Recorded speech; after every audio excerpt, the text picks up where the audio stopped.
Recording. Alright, let's do it now.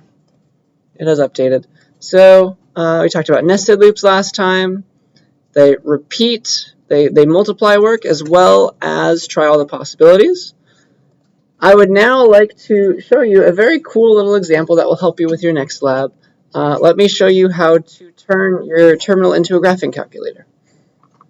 Why not? I'll prove to you that graphing a function on the terminal is the same as drawing a box. Okay? So my goal is to graph a circle. That's the equation of a circle, right? X squared plus y squared equals r squared. And I will assume that my window is 78 characters wide by 24 characters tall. Usually most terminals are.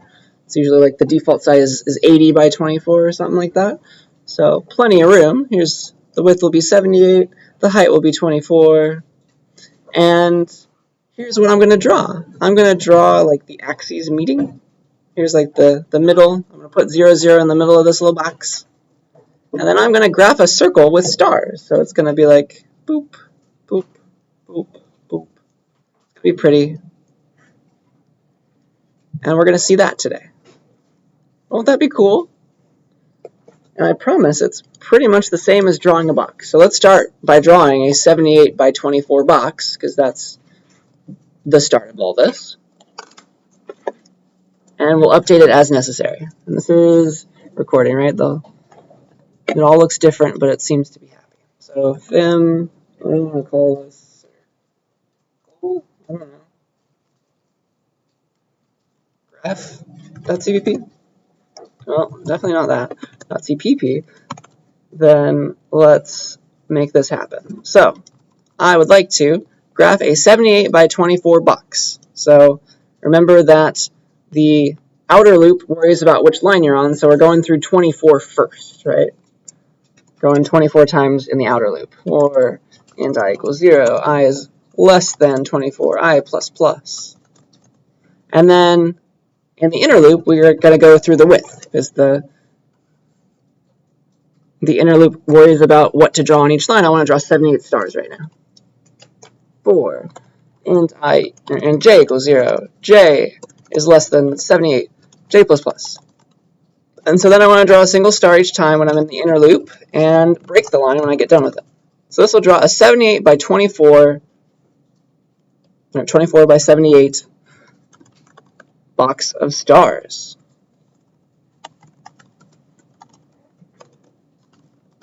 So it's all coming back to us. I honestly don't know if my window is big enough for this. Maybe I shouldn't do that. Maybe I should just quit compile. Did I already compile? I did. // I'm going to have to make my window a bit smaller today so that we can see all that. So there's the graph. Isn't that neat? So that's looking good. Okay, let's go back to the code.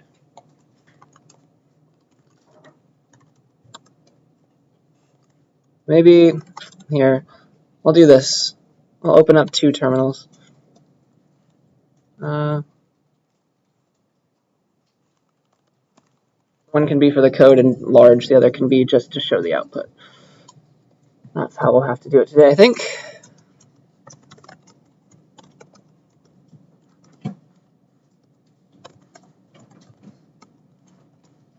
Okay.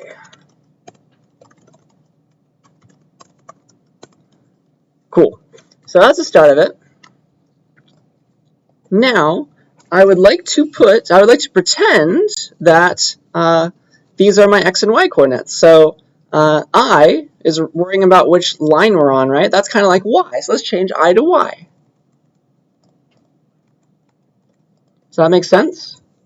Please yell at me the second this stops making sense. So I was worrying about which line we're on. That's up and down direction. So this should be y. Y plus plus. And J was worrying about left to right direction. All you want to do on a single line, that's from left to right. So that should be x. X plus plus. So nothing changes. This is the same program, just using different iteration variables. Still get my pretty graph. 24 by 78 of stars. But that's x and y's. I would like to make this a little window for me. So I'd like to put a plus sign to mark the axes meeting at 0, 0. So I'd like x to range in a certain way that lets 0 be in the middle. I like y to range in a certain way that lets 0 be in the middle. So instead of ranging between, I don't know, y equals 0 to y equals 23, let's range between y equals negative 11 to y equals positive 12. That's still 24 separate numbers, right? But that'll put 0 in the middle, won't it? Then I'll do the same for x's. I'll make this side be x equals negative 38, and this side will be x equals positive 39. That will put 0, more or less, in the middle. Does that idea make sense? I'm just going to change the range of my value so that when I hit 0, 0, I'm right in the middle of my little window. So y needs to range from, well, it's starting up here, so it needs to start at positive 12 and get to negative 11. So it needs to decrease. Greater than or equal to negative 11, y minus minus. And then x needs to start at negative 38 to go to positive 39. Okay, so again, nothing has changed, just the iteration variables. They're still going that many times, they just have different values now. Same output. Are we still okay? Because now we can have fun. Now when it's 0, 0, we're in the middle. Let's draw a plus sign at 0, 0. You ready? So usually draw a star, but if we're ever right in the middle, if x is 0 and y is 0, then draw a plus sign because that's the axes meeting. Otherwise, we'll draw our star still. Does that make sense? So if x is 0 and y is 0, draw a plus. Otherwise, draw a star. And so now it's going to be like spot the plus. But there it is, right in the middle. That's glorious. So this is now a coordinate system, and I can graph stuff. What does it mean to graph something but to check my x and y, see if they're equal to something? If they're equal, I'll draw a star. If they're not equal, I'll draw a space. Something like that. Won't that be fun? So, yeah. Instead of drawing stars everywhere, I'm going to clear it out and only draw the plus right in the middle right now. So otherwise, draw a space. Okay? Still drawing stuff, still drawing things, it's just not visible. It's just spaces now. And now I can fill it in. Now I can draw my little circle. Okay? So, any questions about how I got to this point? That's key. Key to understand before I graph an actual graph. Just a box with weird characters, with weird ranges. All right, let's graph a circle now. So let's graph the equation x squared plus y squared equals 10 squared, so a radius 10 circle. I remember our equations for a circle. Yeah.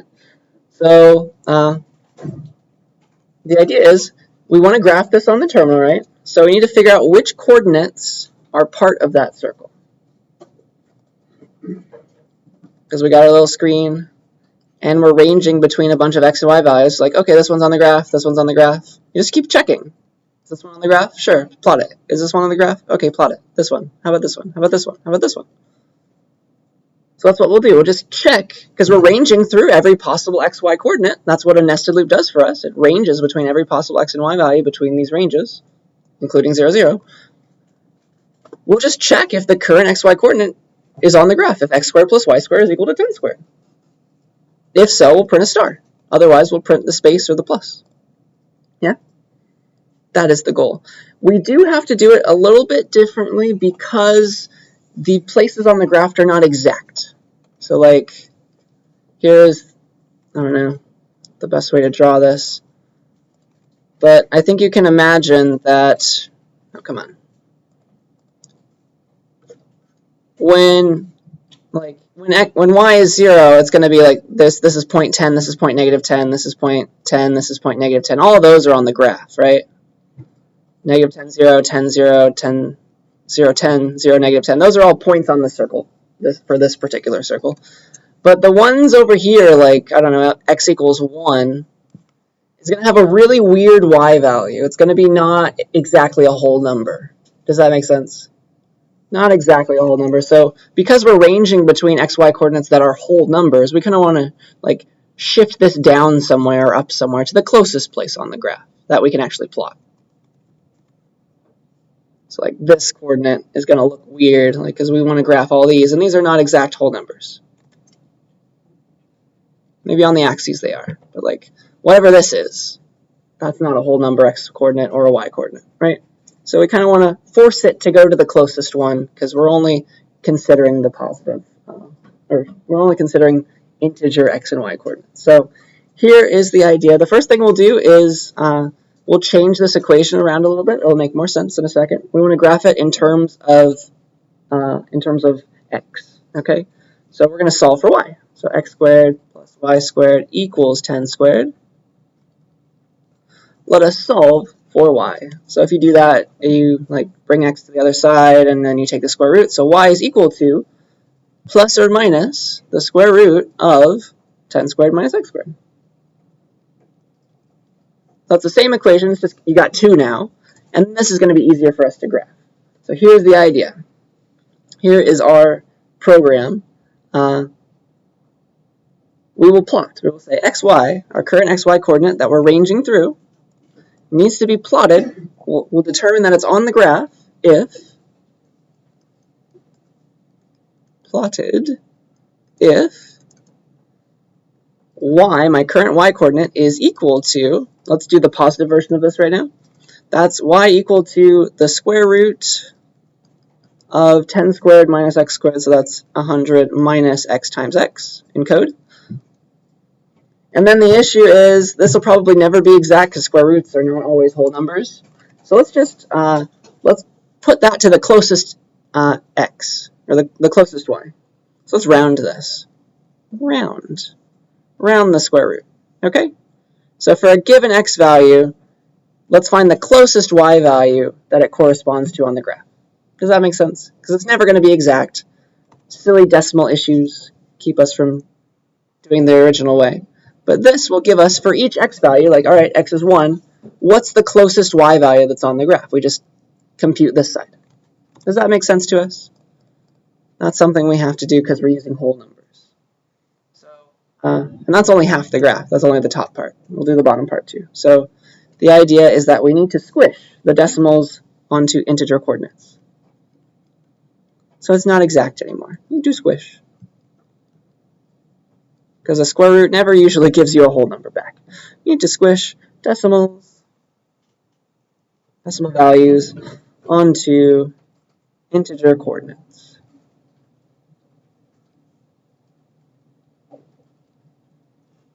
So that is why we'll plot that. Okay, and then it will be equal. Are we ready to try it?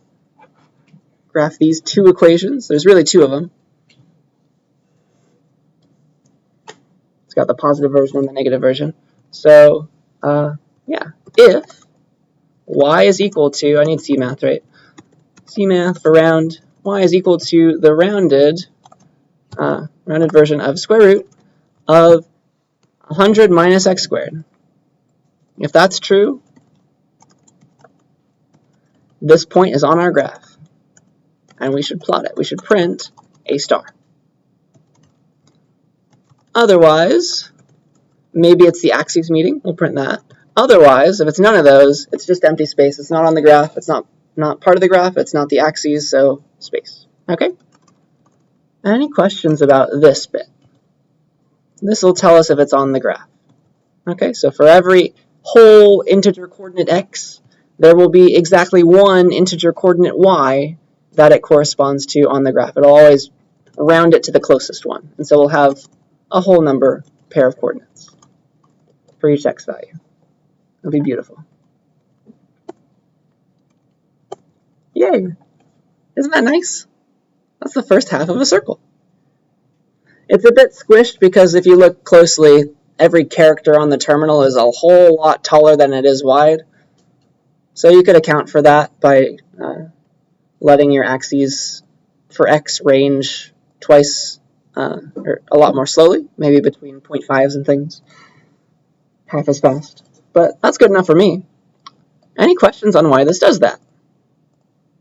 This equation, this comparison is the key here. We're ranging between every possible xy value.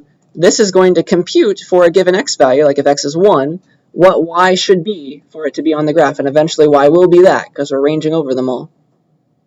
And we'll plot it. That's the upper half. Let's plot the lower half now. Y equals, I don't know, round of the negative square root.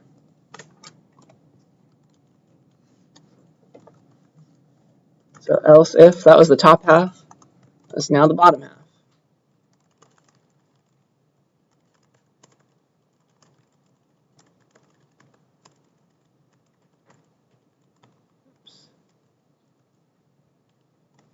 There we go. And again, it'll be a star if it's on it, but we need to say what it means to be on it. So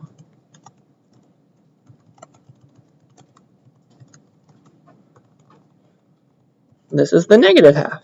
Round that. Give me the closest y, whole number y coordinate for this given x coordinate.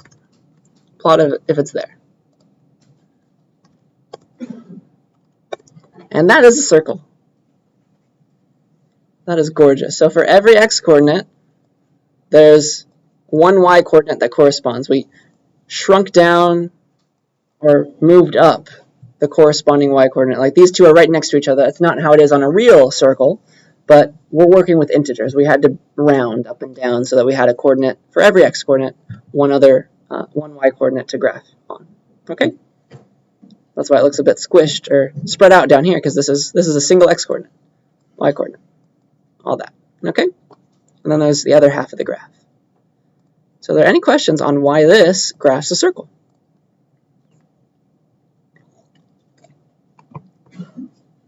Do ask if it doesn't make enough sense, because this will be your lab.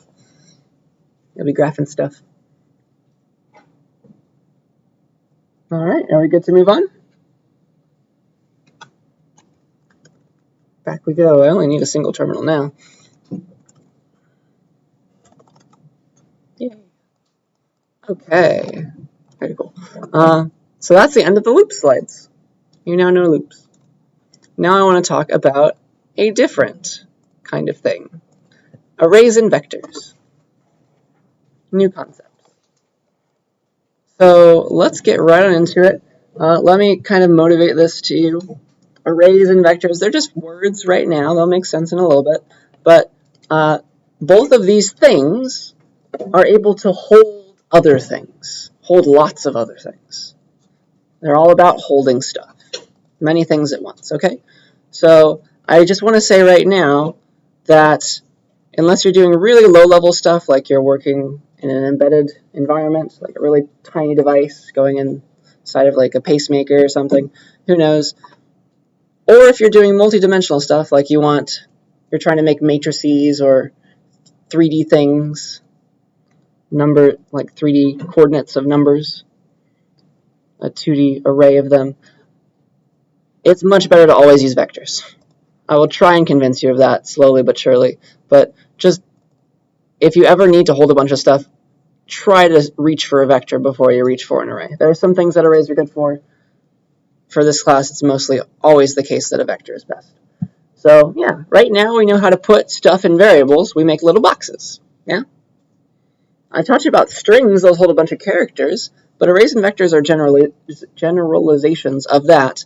They let you hold a bunch of anything, maybe a whole bunch of numbers, a whole bunch of doubles, a whole bunch of chars if you want, I guess.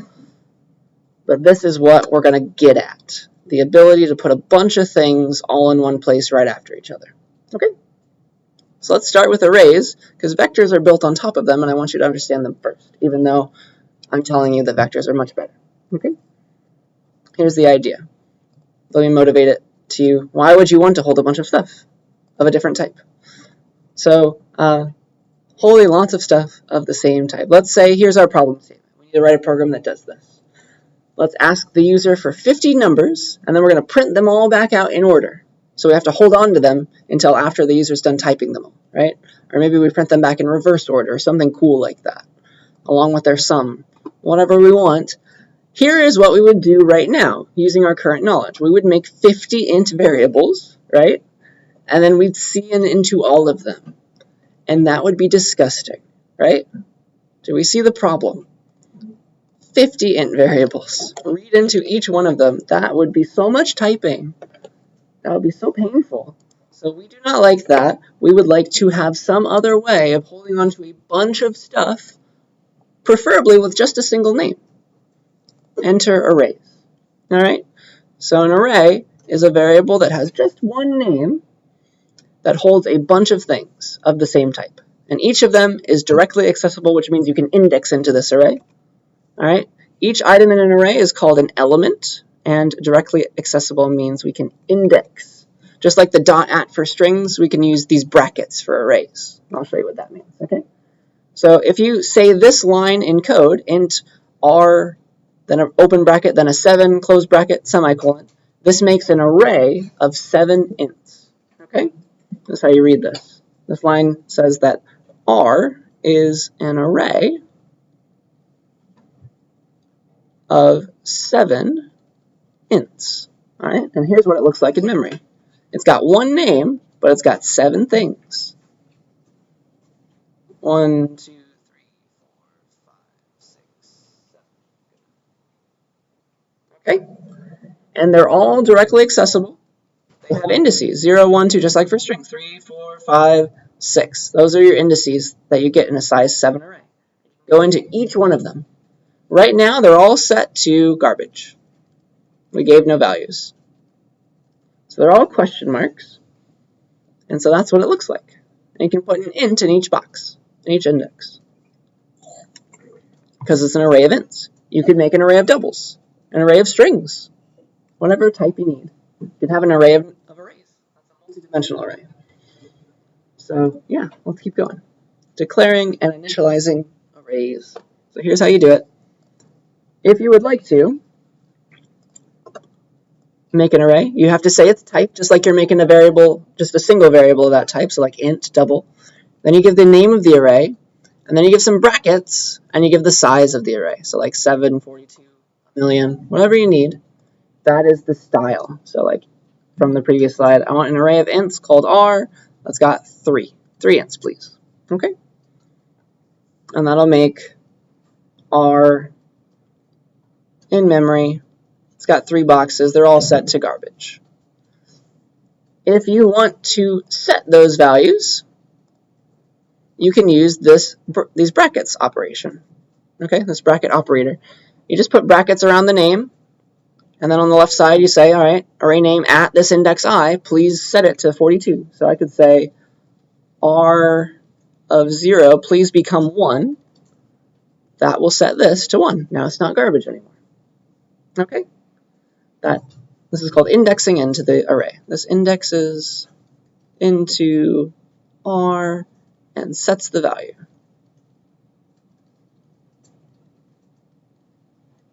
Okay? That is the idea. Any questions about that? It's just new syntax. Hopefully the idea is very similar to strings and it makes sense to you. If you would like to declare and initialize an array all at once, you can do it like this. Int r of size 3 equals some curly braces, 1, 2, 3. That will set up things like this. So if I say this, if I say int r of size 3 equals curly braces, 1, 2, 3, that will declare and initialize everything. So r now will hold 1, 2, 3. At indices, right, always starting at 0, index 0, index 1, index 2. Okay, so index 0 holds 1, index 1 holds 2, index 2 holds 3. Okay, and if you do this, if you declare and initialize, you don't have to give the number in between the brackets because C++ can figure that out. You gave 3 things, surely you're asking for a size 3 array. Okay, so for example, I can make an array of doubles. Double, A2. Bracket, bracket. equals, I don't know, 3.14 and 5.67. And that C++ knows, like, okay, you wanted a size 2 array. Here it is. It's A2. I've made it in memory. It first holds 3.14, then 5.67. Okay, at indices 0 and 1. So that's how you make arrays. It can be of any type, as long as you ask them to, but you have to, at declaration time, either implicitly or explicitly say how big that array is. You can't change the size of an array once you've made it. You've got to say how big you want it to be at the beginning. Okay? Any questions about that?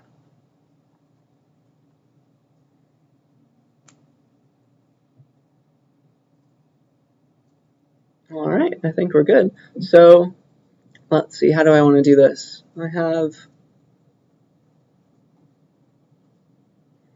just have a really long demo, I guess. So let's do this in a bunch of ways. Not the longest class today, I don't think. So let's get 10 numbers from the user, and then we're going to print them back out. Okay? So let's do that. What do I want to call this? Let me see if I made separate things last time. I want to make sure I'm not messing anything up. Okay, yeah, that's fine. I'll just call it arrays.cpp. Arrays, plural. Okay. So we're going to get 10 numbers from the user and print them back out. So I better make an array of 10 things, 10 integers, let's say. We're getting integers. So I better do something like this. Declare an array of size 10. Okay? So let's make that int r size 10. Okay? And so they're all uninitialized, but r is now an array of 10 ints. And what are the valid indices into this array?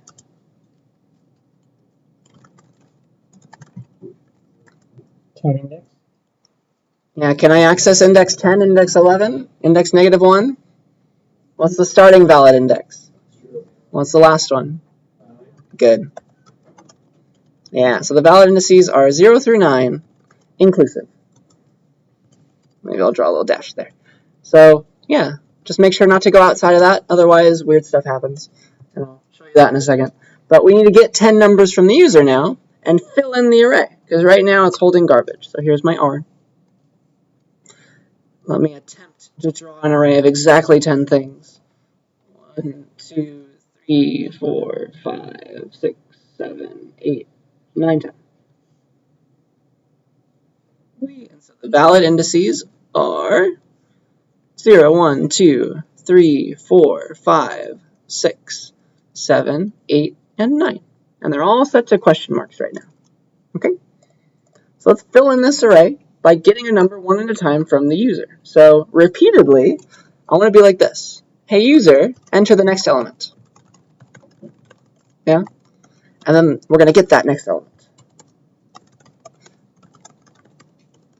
And then we're going to put it in the next spot in the array. I want to fill in the array from index 0 to index 9 in order. So I will use a for loop for that. For int I equals 0. I is less than 10, strictly. I plus plus. So now when I'm inside this loop, I will be the array index I would like to add this to. Okay? So get 10 nums from the user and put them in R. So inside of this loop body, I is the current index of R I'm trying to fill right now. So I just got the element that I want to place at that index of R. So I need to set it now. The array at the current index I'm trying to set, 0, 1, 2, whatever it is, it's index I, right? The first time this loop goes, I is 0, so I want to fill in index 0. The next time, I'm trying to fill in index 1, I is 1. It's always R of I. That's equal to whatever the value of next element is. Does that make sense why this is going to fill in the array from left to right? It's important that we understand that. Question, yeah.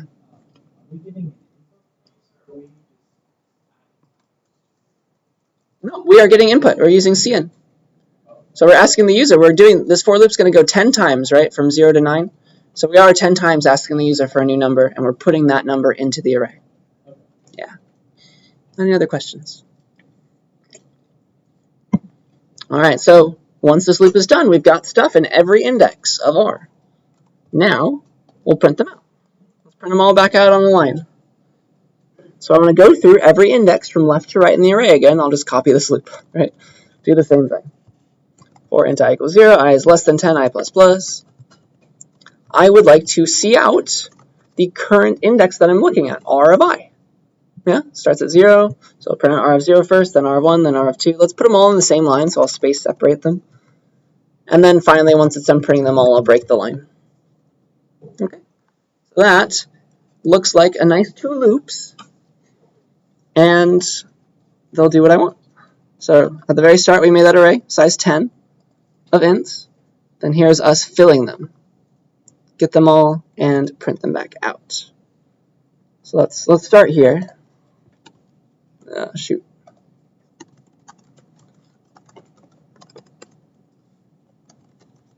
We enter the next element. I don't know what I want to put in here. Let's just be like 1 through 10. 1, 2, 3, 4, 5, 6, 7, 8, 9, 10. So this is the last element. I is now 9. I'm getting it through cin right now. This line's running currently.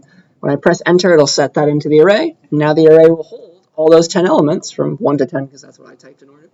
And then it'll go to this loop. Boop. And then it prints every element in order. R of 0, R of 1, R of 2. I put all these numbers in R. I'm getting them out again with that same syntax. Okay. So no matter what I type, it's saving everything, and it's going to print it back out to me. Are there any questions about just the array declaration in general? We got that. We put that there. And then about how we needed to fill it and print out stuff. Does this code make sense? So like the array like a 10, is that a variable? Or another topic here? Yes, this is just like a variable. Instead of a single int called R, it's an array. It's an array of 10 ints. That's the syntax. And the next element of this input, like, so I can also like declare a variable inside of the loop. Yeah, I did that already. Here's a variable. Okay. But can I declare it like before the loop? Is it still gonna work? Yeah. Like R is technically a variable. Like here's int x equals 42. This is a question about scoping, I think. I can totally use a variable from an outside scope inside of a loop. I can do stuff with x. Maybe like x++. Is that your question? No. Like I mean, like it is the input is next element. Mm-hmm. Is it okay if I declare it like before like the loop? Oh yeah, that's fine too. That might even be more efficient. That's a good question. Yeah, it could go anywhere as long as it's in an outer scope, so you can still see it. Gotcha. Any other questions? All right. So yeah, I think that is the first part of this example. We've gone through everything. Let us now get the sum of all the elements in R. Let's sum them all together. Okay, so the strategy there is I've just put 1, 2, 3, 4, 5, 6, 7, 8, 9, and 10 in the array, assuming I keep typing that exactly every time.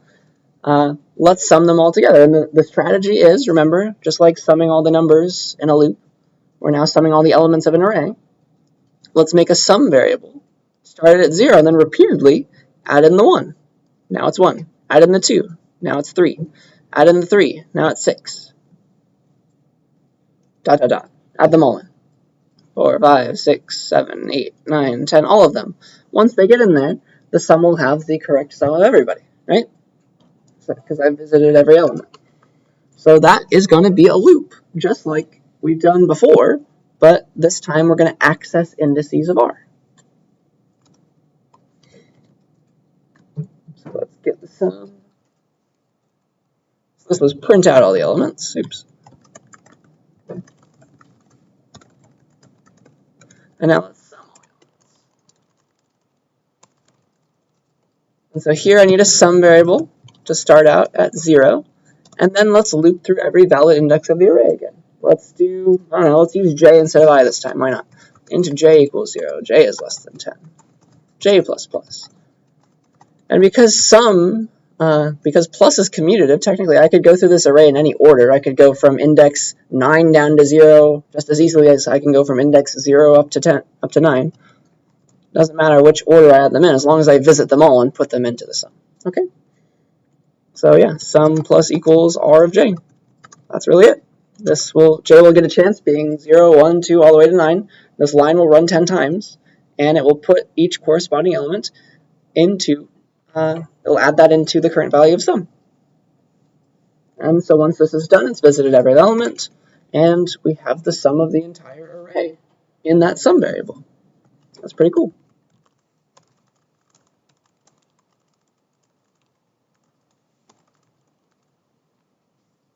Questions about that? So just go through every index, use that to index into R, add it into my sum variable that I started at 0 so that the result is correct at the end. If I started sum at 42, it would be offset by 42. That would be silly. So yeah, then we print out the sum.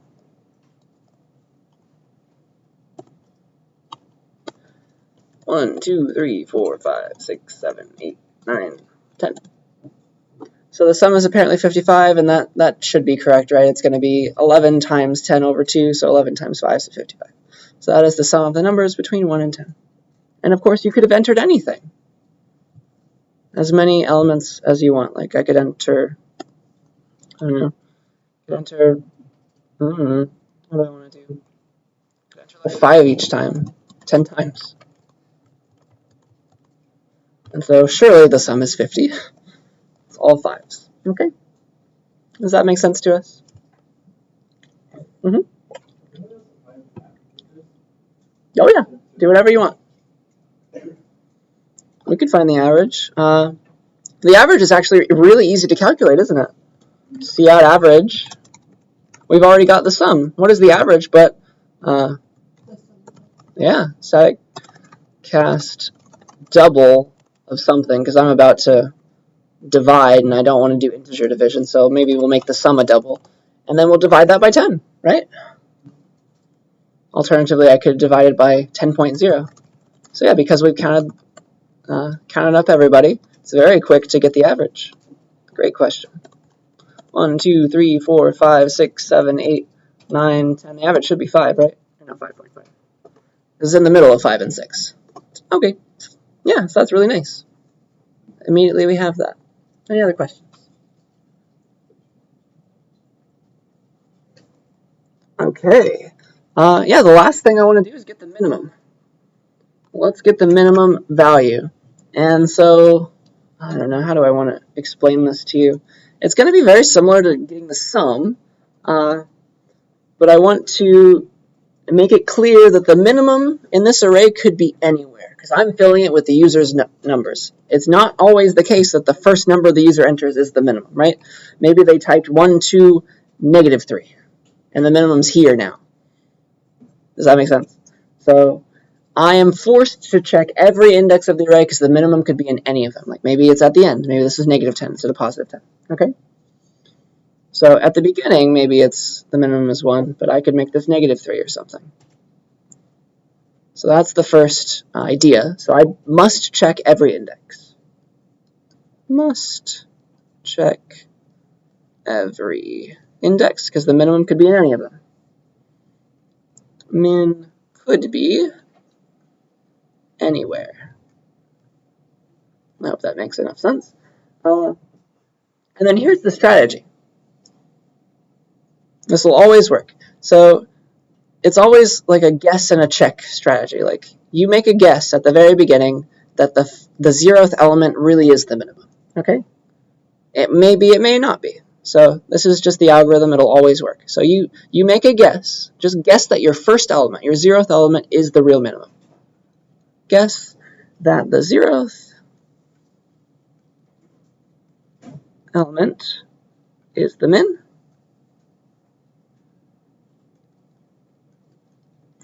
And then visit every other element. Update your guess as necessary. Okay?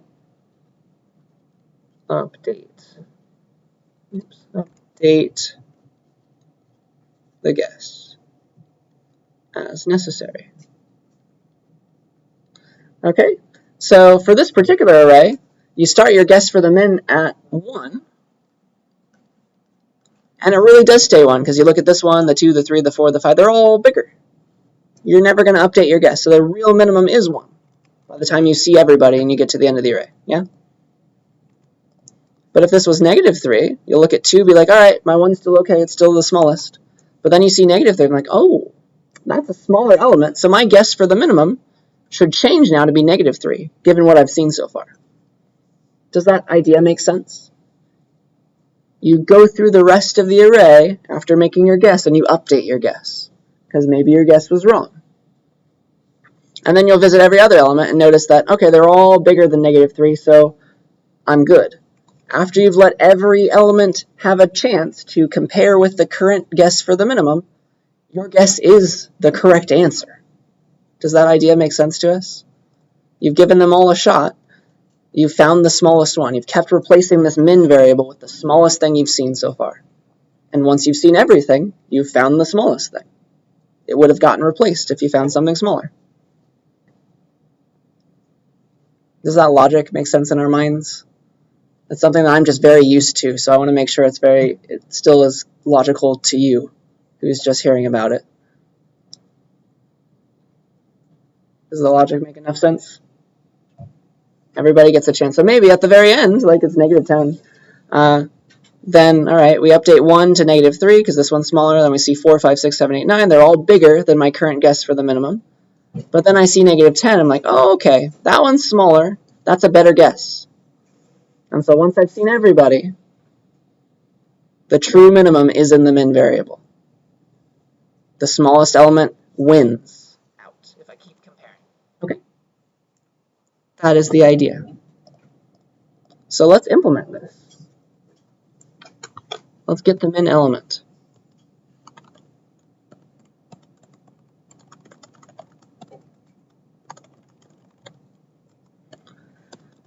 So here's the idea. You make a guess. You guess that the 0th element is the minimum. Int min equals r of 0. So it makes no sense to find the minimum of an empty array, right? You have to have at least one thing there to start you off. So guess that r of 0 is the real min. It may or may not be. Okay? And then we're going to go and look at everybody else, everybody other than me. So for int I equals 1, start at 1, because we've already guessed that 0 is the min, r of 0 is the min. I is less than 10, I plus plus. And now we update our min if we find a smaller element. Update min if we see a smaller element than min.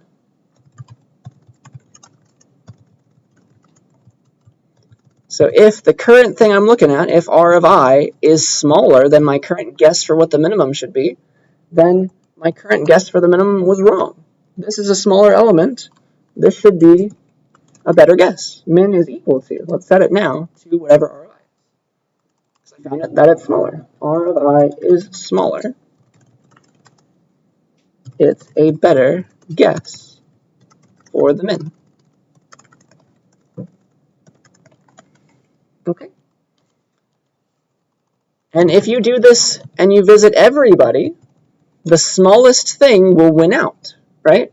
The smallest element will have replaced the min variable. And so once the loop is over, you do have the real min.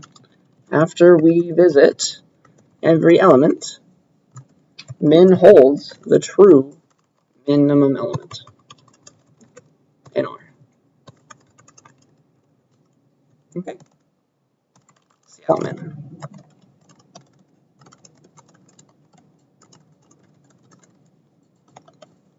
Any questions about that? That's the code. Are we confident with enough of the words that I said that it's going to be correct?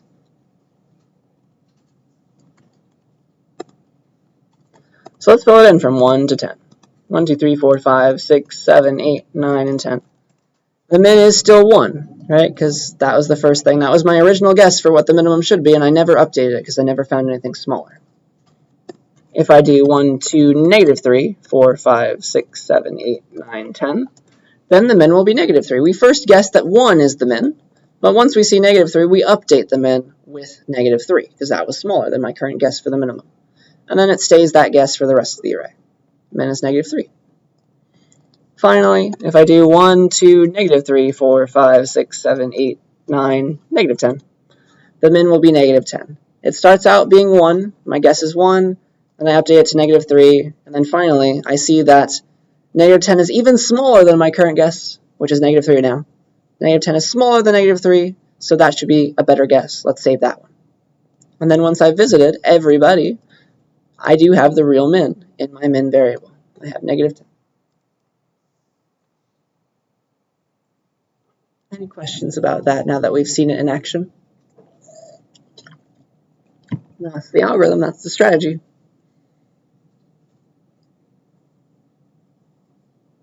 All right, are we good to move on? I have one last concept for the day. And it's a question for you, so please get into not breakout rooms, we're not online. Please get into your peer instruction groups, hang out with each other for a little bit, and here's an idea. Here's a question for you to answer in the by clicker page. Have we all done attendance, by the way? Can I stop that? Yell at me right now if you have not. All right. So, I'll just start this right now, because why not? But as a group, try and figure out the solution to this. So assume we declare the following array, int blah 6. And then we try to access index 7. Oh. And then we try to print it. What do you think happens? So discuss what do you think is the most likely thing that's going to happen here, and try and get your answers in. Okay? Give you like 2 minutes to think about it. What's wrong with 7, first of all? Figure that out first.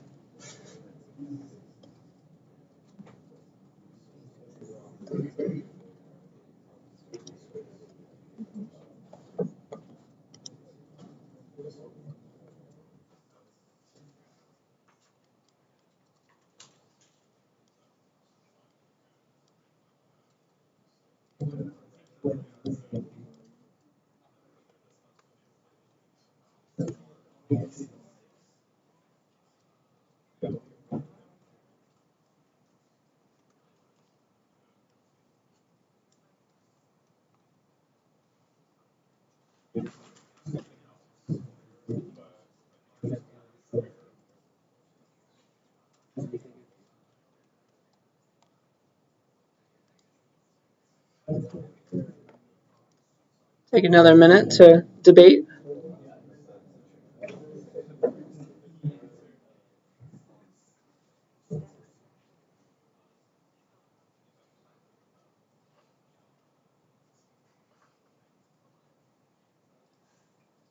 It's just like set/access. Technically, that still means access. Let's keep it like that. All right, 30 more seconds to get an answer in on the website.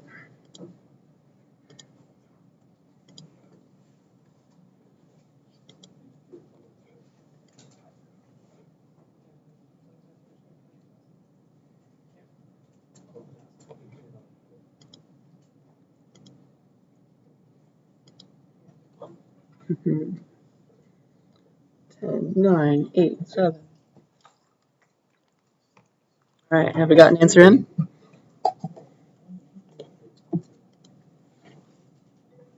All right, that's my timer. Let's see what we're thinking. We're thinking B, and that would be logical, right? That's probably what it should be, right? Let's see what happens. Out of bounds.cpp. Because, okay, the problem, first of all, right, is we made an array called blah. Let's go back to blue. Array called blah, and it has 6 things. 1, 2, 3, 4, 5, 6 at indices 0, 1, 2, 3, 4, and 5. So I'm trying to access index 7 of this array. So not only am I not going, I'm missing this one, right? That would be index 6, but it's not there. I'm trying to go even past that to index 7, which is also not there. Okay, so that's the problem. What in the world is going to happen? How do I want to do this? I'll just type it out. Int blah 6 blah 7 equals 42, cout blah 7. Dun, dun, dun, and the compiler's trying to warn me. That was nice of it. We're going to do it anyway. It'll compile.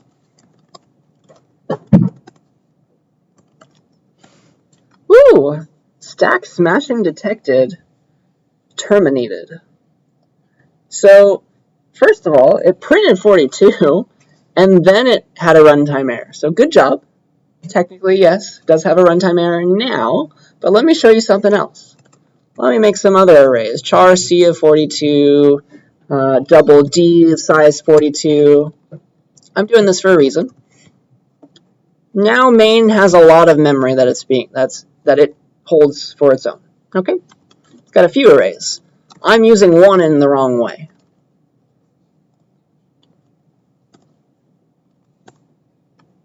No runtime error. Ooh. So the answer is D.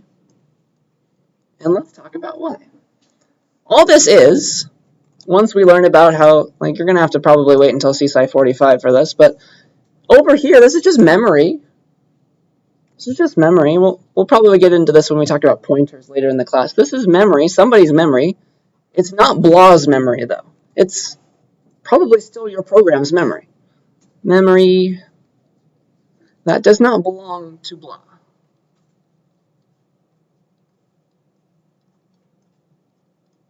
Probably to you as well.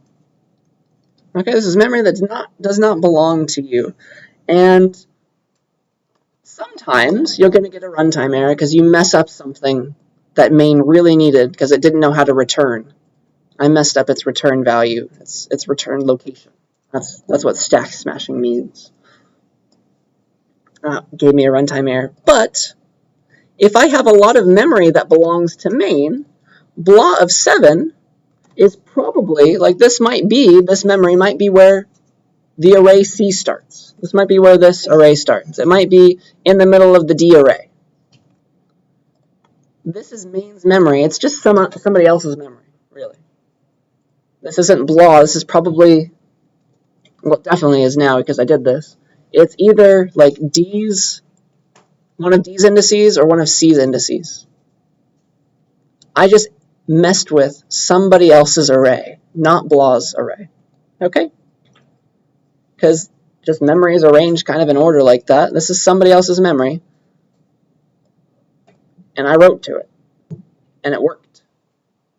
But if I tried to read all the values from C, like if I had something in C that I really cared about, or if I had something in D that I really cared about, I just overwrote one or multiple indices of that. Does that make sense? That's what's going on when you do this kind of out-of-bounds stuff. Okay? The fancy term for this, because it could be a runtime error, it could be just fine, and your program continues, this is called undefined behavior, because there's no guarantees about what's in memory. Okay? So you can technically access and set like 1 past the end of the array, 2 past the end of the array, when the array is smaller than that. Okay? You should never, ever, ever do that, though, even though it's probably going to work a lot of the time. Okay? The second you do, you get what's called undefined behavior. Anything is allowed to happen. The compiler is allowed to do whatever it wants to your program at that point if it notices that if you're doing undefined behavior, because the answer is undefined at that point. You broke the rules. The compiler can just say the answer is 42 and stop the program. Technically, according to the definition, it can like delete everything on your hard drive if it wanted to, but it's probably not gonna.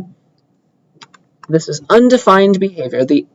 What is supposed to happen is just whatever the compiler decided to implement for this. It could be anything at all. Okay? It's undefined. It's like a question mark in terms of program execution at this point. Okay? So never do this. This is very wrong, though it might work. And this is how, this makes it easy to hack some programs. This is called a buffer overflow. If you've heard that word before, if or if you want to look it up, that allows you to hack somebody else's memory and change it and maybe open up the program to some malicious stuff. So yeah, that's accessing out of bounds. Probably going to work if you have enough memory declared to you and you're not messing up the return value of main, the return location of main or something. It's going to be fine, but still a horrible idea. Any last questions about this? All right, so that was fun. I have two things to talk about today. Because we got to the end of our loops slides, I have a loops lab for you. This will be due week 7. So let's talk about that first. And then also you have a midterm coming up. So I'm going to release a few things about that. I will release, not these pages though, the midterm info page and the extra credit assignment page. Okay, so first lab 3. This will be due week 7, but please work on it before then because it's going to be part of the midterm. I'm going to ask you loop questions about potentially this lab. So do it ahead of time, even though I'm giving you a lot of extra time. I don't want it to be due during the midterm week, but I want you to have attempted it, okay? That will definitely help your grade. So this is lab 3. Let me get the starter code maybe over here. Oh, shoot.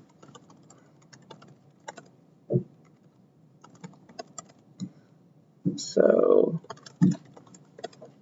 there we go. So I'll use the gimme command. Then I now have a lab 03 directory. Go inside. Here are my 2 files. All right, so first problem. I showed you how to draw a left-leaning right triangle. Your job is to draw a right-leaning right triangle. Okay? So it should look like this. So the user enters a size, and you draw that sized right-leaning right triangle. So there's size 5, there's size 8, there's size 2, size 1 is just a single star, size 0 is nothing. Okay? So that's what the triangle should look like when you draw it. And how do you get the star over here? This is just a bunch of spaces. It's 7 spaces and then a star. This is 6 spaces and then 2 stars. So I want you to find the pattern. So that's how it works. Here's my hint to you. What is the value of total spaces plus total stars on each line? That might be helpful. Okay, so any questions about this program? Very similar to one that I wrote, but slightly different. Requires a little extra thought there. That's the first part of your lab. And then the second part of your lab is the cool part. You are going to make a graphing calculator. It's going to look really nice. So, there are 3 choices of graphs. The user is going to enter 0, 1, or 2. I've done most of this for you. So you're getting the 0, 1, or 2. And I've already set up the nested for loop for you with the correct ranges and everything. Your job is to fill in the body here with all these comments. Okay? So if the user types 0, I would like you to graph this function. Y equals 0.15x, all that squared, minus 3. If the user enters 1, you'll type this, you'll graph this cubic function. If the user enters 2, you'll graph this sine wave, which is going to look nice. And you'll use CMath for the sine function, of course. Remembering to round everything like I was talking about today. But here's what you should see when you type 0. You're going to draw the axes as well as them meeting. And then you're going to draw stars for if it's on the graph. So there's your parabola, 0.15x squared minus 3. There's your cubic function. Whee! It should look like that when you run it. And then here's your sine wave, your sine graph. Whee! Oscillating. So you're going to write a program that graphs these functions. So remember, this loop is ranging over xy coordinates. Depending on the user's choice, you're going to graph 1, 2, or 3 things. One thing or another. 3 things, potentially. Not all at once, though, of course. Just only one at a time. So if the user enters choice 0, you're going to compute this, round it, check if it's equal to y. Remember to round, because it's usually not going to be a whole number. Okay? If that rounded value is equal to y, then you should plot the point on your graph with a star.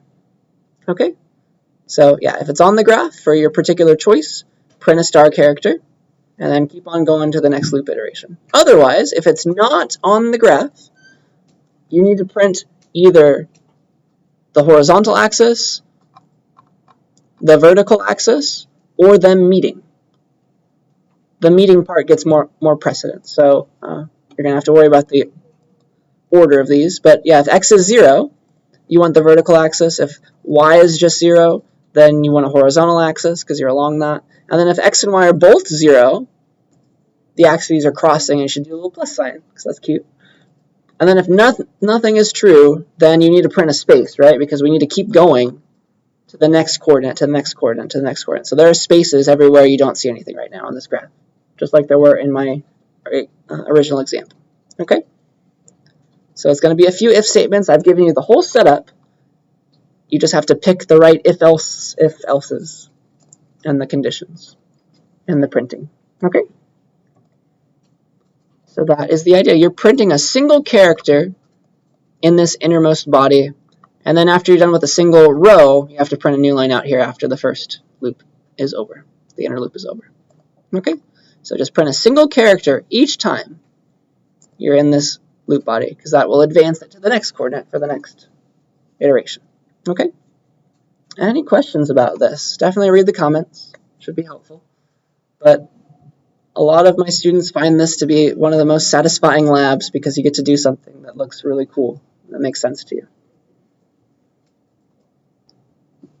Are we good with this? This is lab 3. Please do it to help study for the midterm. So yeah, you're just going to turn in those 2 files, and then you're good to go. All right, so that's your lab. Next is your midterm. So we are in week 4. Midterm 1 will be week 6. Okay? It'll be the second class of week 6. So 2 weeks from today, you will be taking the midterm. All right? Midterm 1 will be during class time on September 15th. So 14 days from today. There it is. Here we are, week 4, week 5, week 6. The last possible day of week 6 is the Thursday. So that will be the midterm day. The test is going to be an hour and a half. So you come here, you click start on Canvas. The test will be on Canvas, and you take it. It'll last an hour and a half, and then you can go. So here are the topics. Lectures up through week 5, not including functions. The last thing that I will potentially ask you about are arrays and vectors. Zybook readings and Zylabs from chapters 1 through 4, and then lab 0 through 3. Lab 3 will not be due because I wouldn't want to do that to you. Lab 3 will not be due until after the midterm, but loops are going to be on the midterm, so you should know how to do them. So definitely practice with the lab. And so here's a bunch of topics that you should expect to see, all that stuff. And yeah, the format of the midterm is going to be you typing stuff. So you're going to fill in the blank for some answers, and then you're also going to write a lot of code. So I want you to practice getting code out of wherever you like to write code. So if you're writing it in Putty, figure out how to copy and paste from Putty, etc. Whatever you're trying to do, however you do it. So prepare to paste code into a text box on Canvas. So get practice with that so that you're not fumbling with it as the midterm is going. Okay? That's the idea. And then finally, the test is open book and open notes, because that's how your life will be if you are a computer scientist. You can just Stack Overflow everything. But the one thing you can't do during the test is talk to another human. Okay? The only human you can talk to while you're taking the test is me. You can ask me questions about the questions. Okay? Hopefully that seems all right. And then here's last semester's midterm 1. So use that to study. Hopefully, yeah, it works out. So you should expect to see similar questions to these. So take a look at that. Any questions about midterm 1, 2 weeks from today?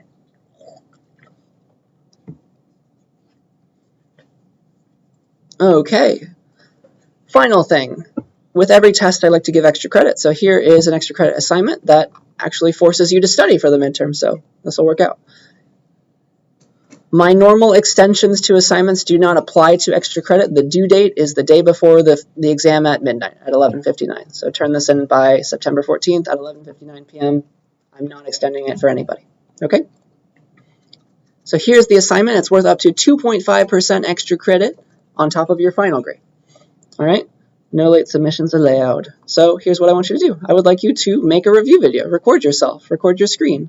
And help your peers review for the exam. They will love you forever. And it's also forcing you to study, so it's a win-win, I think. So yeah, make a review video, and here's what I want you to do. So you should be reviewing concepts, right? Make a video that has a bunch of examples, at least one, maybe it's a very long one, who knows, of concepts that will appear on the exam. So you can't just like teach me some math that you found in another class. Now you have to do stuff that's relevant. Please be creative. That's always nice, and it's easier for your peers to learn with. Pretend to be a teacher. Demonstrate what you're talking about. Explain the concepts. Don't just like not have your voice in the video or something. And then finally, a length requirement. So if you'd like just half this extra credit, if you'd like 1.25% extra credit, make a 10-minute video where you go over some stuff. If you want the full 2.5, make a 20-minute video, okay, where you go over stuff. And then it's unfortunate that I have to say this, but you have to make something new to get extra credit, okay? You have to write new code, make new slides, make new diagrams. You can't just read over the slides from class and expect to get credit, okay? That's not fair to anyone. So if you're worried about what you're doing and you don't think it's worth extra credit, please talk to me before you do it so that we come up with something that you can do that gets you credit. But just use your judgment. I think it's just common sense. Some things are worth extra credit and some things are not. So yeah, that is your requirement. Here are some things that you can use. I use OBS right now. That's what I'm using to record this. It seems to work for me. You can also just open up Zoom and have it record your screen. So that works out, assuming you've clicked share screen. Otherwise, it just shows your face the whole time. But yeah, I can help you if you're having trouble with that. But that is your extra credit assignment. Due the night before at midnight before the midterm. Okay? September 14th. Any questions about it? And you'll just post it down here. It's like a little discussion. You'll click reply. Post a link on YouTube or something, or you can just upload the video as well, I think. Does that make enough sense? Are we good with that? Okay. I believe that is every single thing I would like to talk about. So I talked about the midterm, extra credit assignment, and I've released your lab. I think we're good to go.